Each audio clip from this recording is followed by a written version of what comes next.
एक बार एक भक्त हुए, उनका नाम था धनुर्दास। और धनुर्दास जी की पत्नी इतनी सुंदर थी कि उसके ऊपर छत्र लेके चलते थे, और छत्र लेके भी आगे आगे नहीं चलते थे, उल्टे उल्टे चलते थे और उसको देखते हुए चलते थे।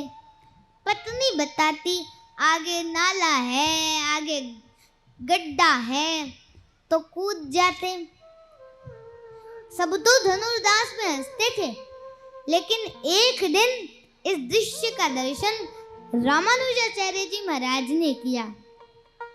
उन्होंने मन में विचार किया, बोले इसमें दृष्टि गुण तो है पर संसार के प्रति है। यही गुण, अगर यही दृष्टि गुण ठाकुर जी के प्रति हो जाए तो अपने दृष्टि गुण से ही ठाकुर जी की प्राप्ति कर लेगा।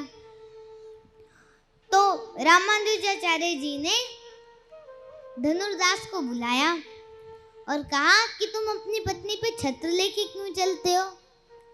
बोले वो है ही इतनी सुंदर, मुझे लगता है कहीं सूर्य की किरण उसकी सुंदरता को ओझल ना कर दे, और मैं उसको देखते हुए चलता हूँ क्योंकि वो है ही इतनी सुंदर।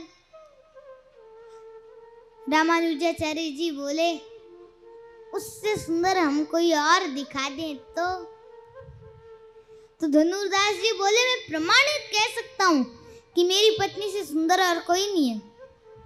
बोले आओ। रामानुजाचार्य जी महाराज बोले आओ। लेकर के गए, रंगनाथ भगवान से प्रार्थना की, यम रक्ष जगन्नाथ है, इसकी रक्षा करो जगन्नाथ। इसमें दृष्टि गुण तो है पर संसार के प्रति है, इस दृष्टि गुण को अपने में लगा दो। और जैसे ही ये कह करके पट खोले, रंगनाथ भगवान अपनी शेष शैया पर पड़े, शंख चक्र गदा धारी श्रीमन नारायण जैसे ही धनुर्दास पे अपने तिरछे नैन चलाने लगे, वही मोहित हो गया। रामानुजाचार्य जी बोले क्यों है सुंदर? धनुर्दास बोला क्या बताऊं, तेरी एक रौ की छवि पर जगत वार सब लाखों।